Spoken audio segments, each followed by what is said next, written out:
আসলে মায়ের মতো কেউ আপন হয় না। দুনিয়াতে যতই ঘোরেন, যতই দেখেন, যেই জায়গাতেই যান, আপনি হয়তো টাকা হলে কিছু ভালোবাসা পাবেন, পরিপূর্ণ মায়ের মতো এইরকম নিঃস্বার্থ ভালোবাসা কখনো পাবেন না।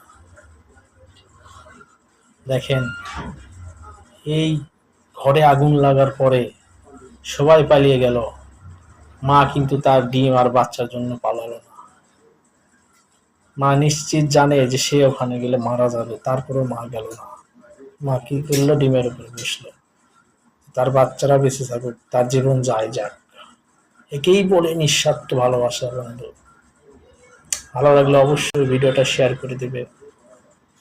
এমন নিদর্শন পৃথিবীতে অনেক মায়েরা দিয়ে গেছে, নিজের জীবন দিয়ে।